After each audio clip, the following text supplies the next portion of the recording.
Bonsoir et bienvenue dans ce 7-8 l'hebdo. Durant cette émission, nous reviendrons sur l'actualité de la semaine dans les Yvelines, le sommaire de ce vendredi 20 septembre. La République En Marche a dévoilé hier de nouvelles investitures et soutient de 46 nouveaux candidats pour les élections municipales. 5 sont dans les Yvelines, nous ferons le point avec Pierre Luce, référent LREM du 78. Jeudi soir a débuté le premier Réol Factory Festival de Mantes-la-Jolie, un événement qui met les cuivres et les vents à l'honneur et qui se poursuit jusqu'à dimanche. Pour l'occasion, nous avons pu visiter les deux grandes manufactures voisines. Semaine européenne de la mobilité, manifestation des pompiers à Versailles et mobilisation citoyenne pour l'environnement, nous ferons comme chaque semaine le tour de l'actualité des derniers jours.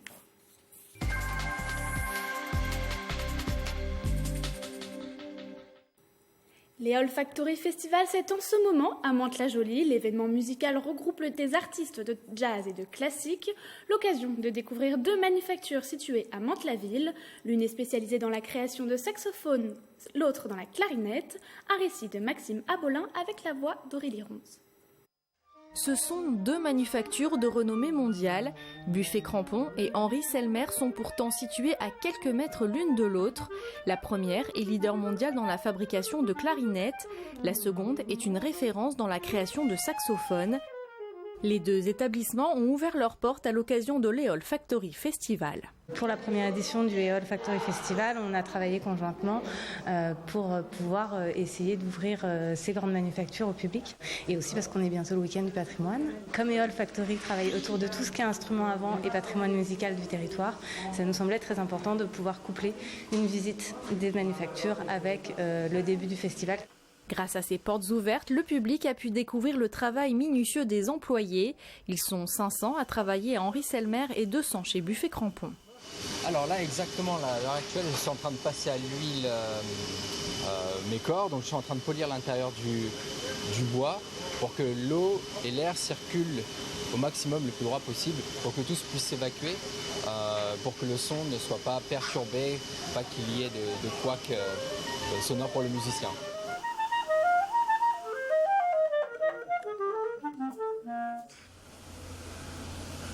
Nous avons un éclaté de saxophone, c'est-à-dire toutes les pièces qui représentent les montants de saxophone qui sont fixées sur un cadre. C'est pour éventuellement bien montrer aux gens toutes les pièces qui sont sur un instrument.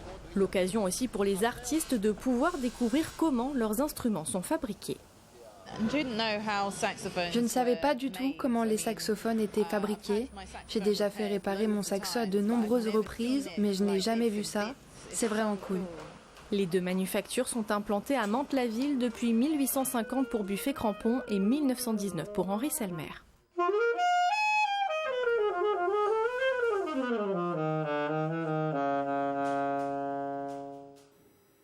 Pierre Luce, vous êtes avec nous. Bonjour. Bonjour. Vous êtes référent Yvelines de la République En Marche, LREM, qui a annoncé hier investir et soutenir 46 nouveaux candidats pour les élections municipales des 15 et 22 mars 2020. Parmi eux, 5 sont dans les Yvelines, ce qui porte à 10 le nombre de candidats. Vous les voyez s'afficher. 6 investis, dont Gilles Schmitt à Rambouillet, et 4 soutenus, dont Arnaud Péricard à Saint-Germain-en-Laye. On le rappelle, un candidat investi se présente sous la bannière LREM, alors qu'un candidat soutenu porte une autre étiquette, mais ne verra pas de candidat LREM en face. Il a le soutien du parti.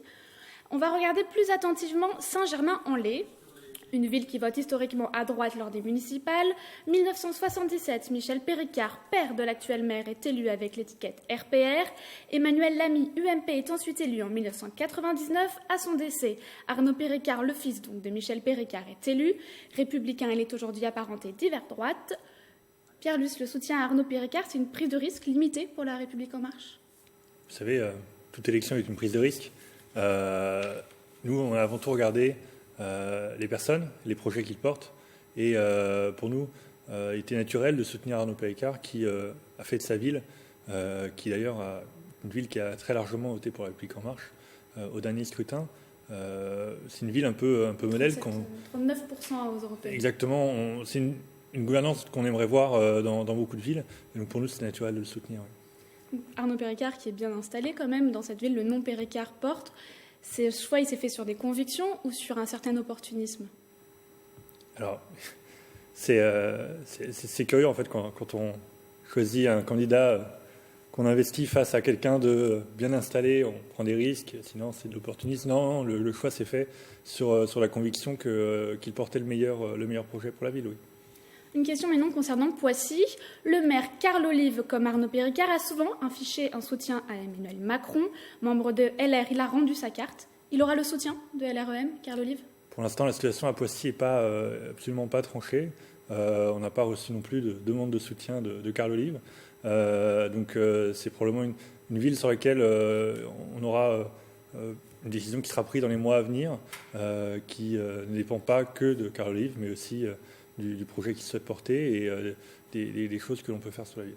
Une ville peut-être difficile, d'autant plus que Nathalie Martin, l'ancienne collaboratrice parlementaire de la députée LREM Florence Grandjus, a annoncé se présenter contre lui avec la liste Poissy Demain, sans étiquette, et elle pourrait être soutenue.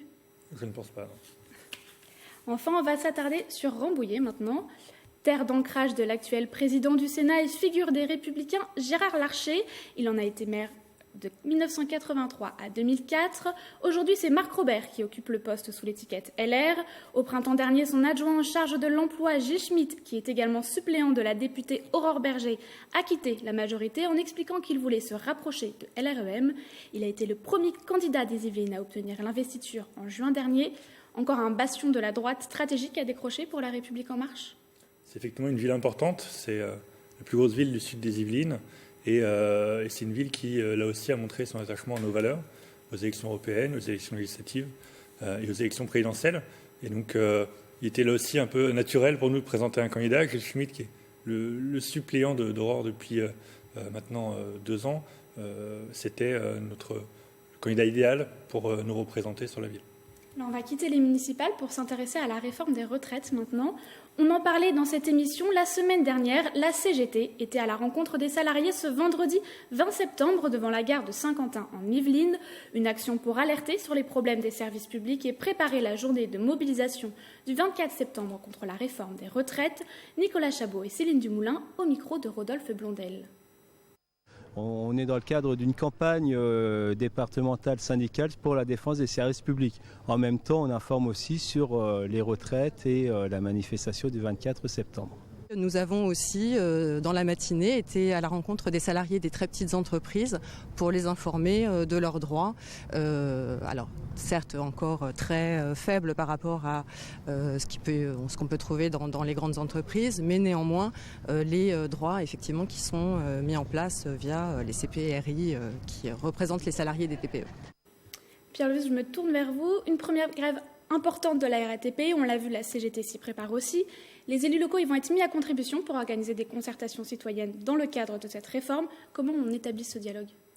On établit ce dialogue, je pense, d'abord en faisant preuve d'une grande transparence sur à la fois la situation actuelle des retraites, qui est très peu lisible, très peu compréhensible par la majorité des Français, des salariés, qui ne comprennent pas les différences qui peuvent exister entre les régimes.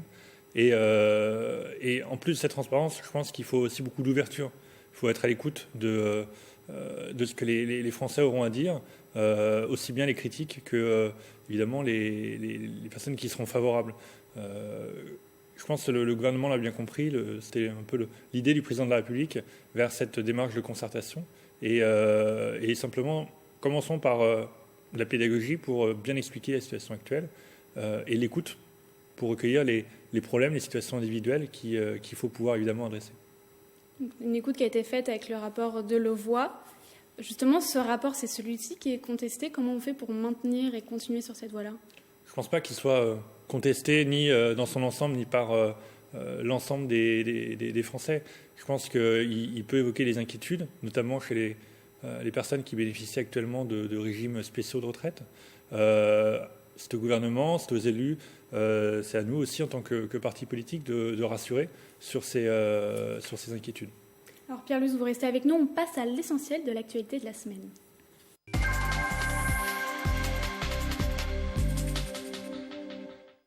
Ils étaient environ 300 lundi matin rassemblés devant le château de Versailles, place d'Armes.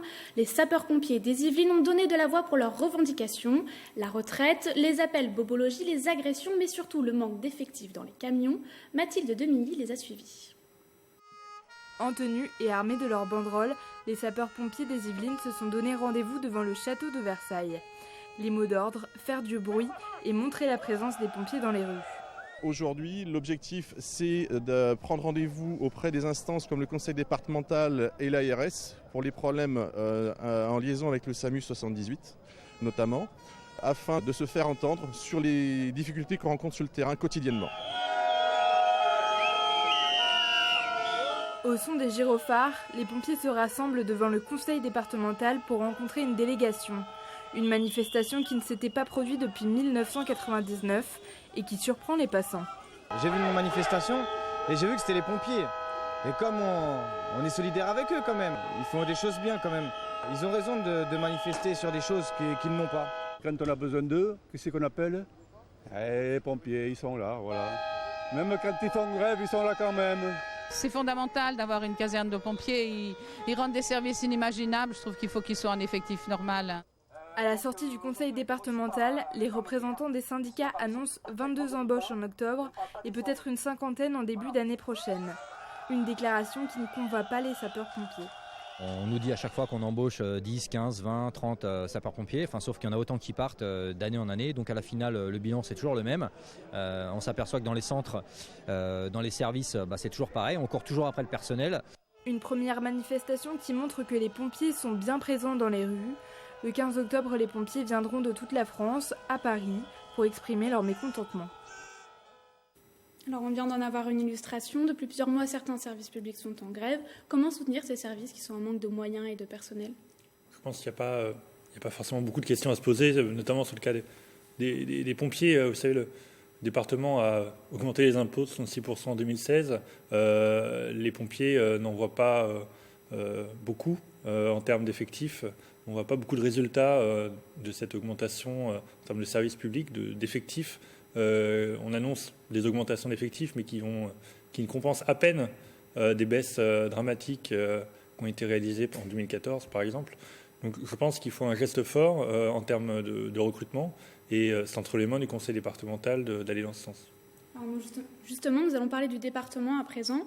Le projet de fusion Yvelines-Hauts-de-Seine revient sur le devant de la scène, avec cette information de nos confrères d'Europe 1 qui affirmait mercredi la validation du projet par Emmanuel Macron, un feu vert qui aurait été donné par le président de la République au printemps. Contacté par notre rédaction, le ministre de la Cohésion des Territoires dément l'information, tout comme l'Élysée. Une rencontre a bien eu lieu avec les présidents des deux collectivités. Les discussions sont toujours en cours. La décision finale reviendra effectivement au président de la République, démenti également du département des Hauts-de-Seine. Celui des Yvelines, enfin, ne souhaite pas commenter cette information.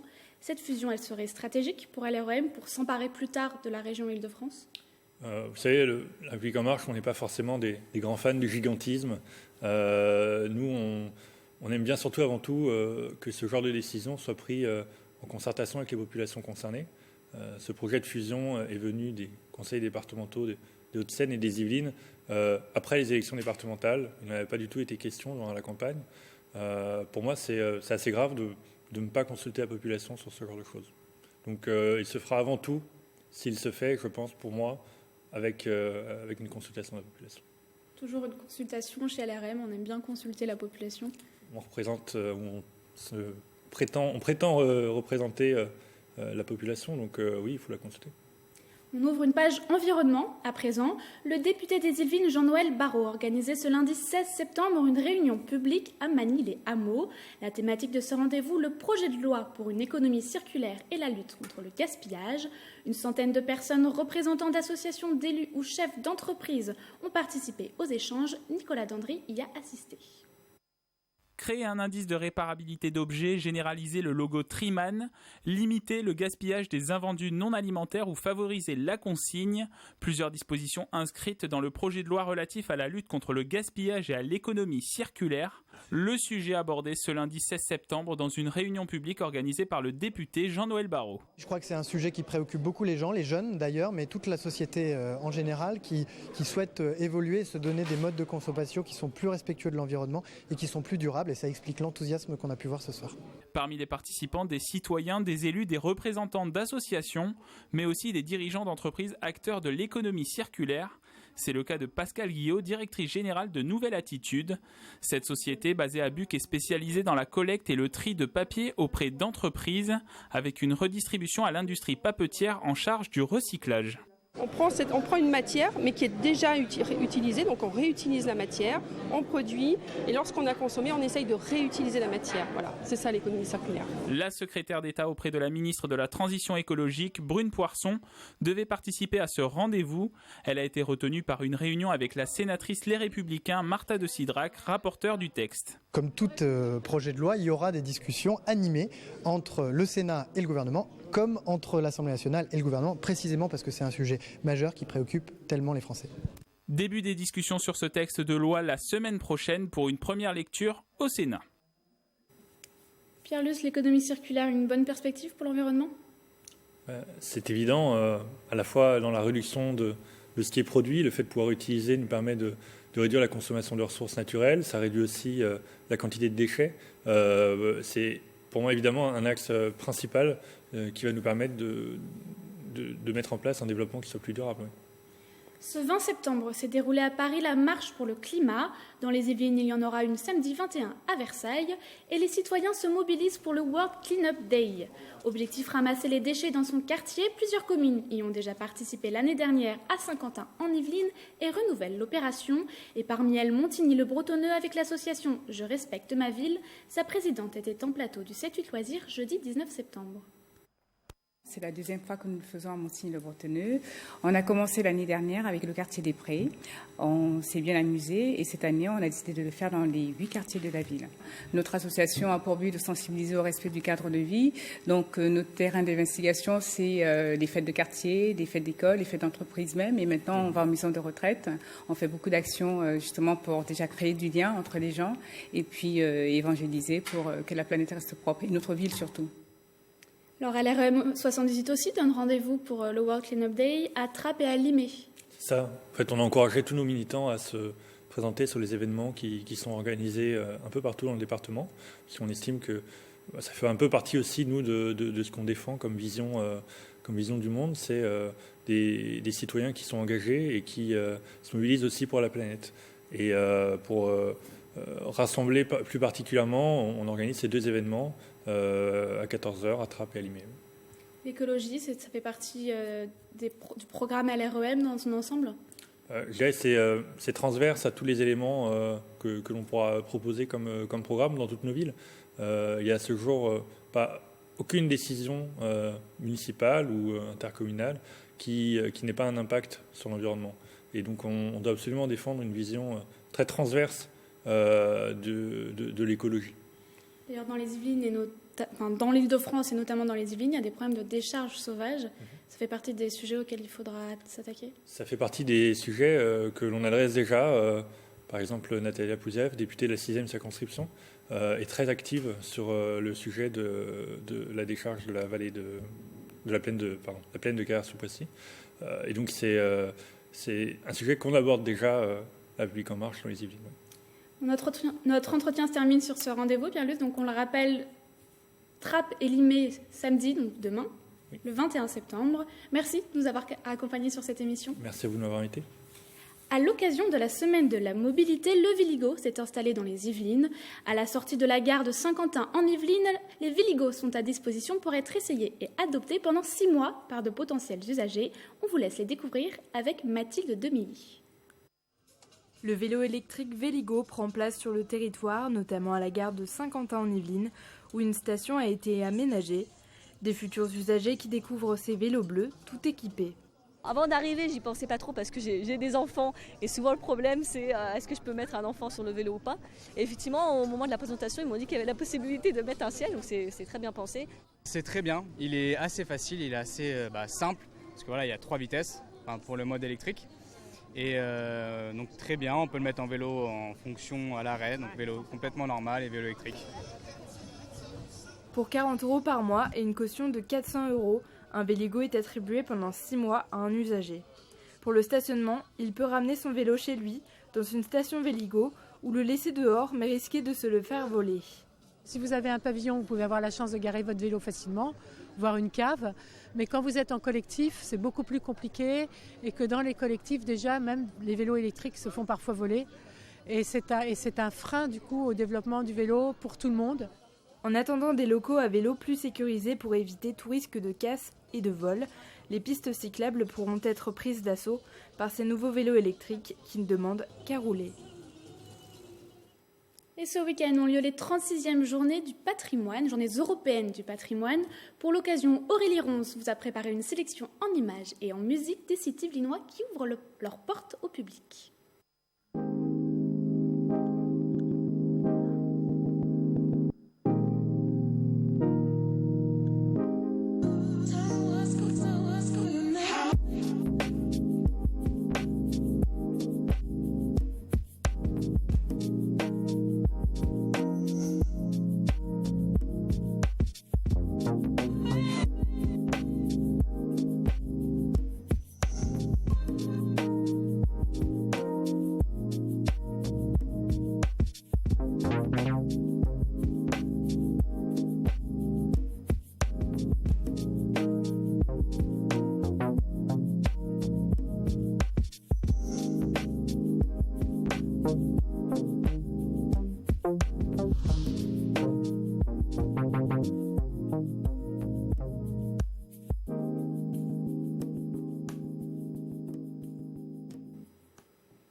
Et n'hésitez pas à visionner nos émissions 7-8 Culture et 7-8 Loisirs en replay pour une étendue du programme sur notre site internet. Du sport désormais, les féminines du club de basket au Chêne-Versailles renouent avec la Nationale 2. Samedi dernier, elles ont remporté leur premier match de la saison à l'extérieur. Durant l'intersaison, quelques changements, 3 départs pour 3 recrues. Prochain match ce samedi 21 septembre à 20h au gymnase Bel Air au Chêne-Recancourt. On écoute leur coach au micro de Nicolas Dandry. On va continuer notre travail de l'année dernière. On va se baser sur notre défense et on va essayer de jouer avec beaucoup de contre-attaques. Comme on vient de monter de National 3, une nouvelle équipe avec 3 nouvelles joueuses, il faut qu'elles s'adaptent. Le maintien, c'est notre objectif.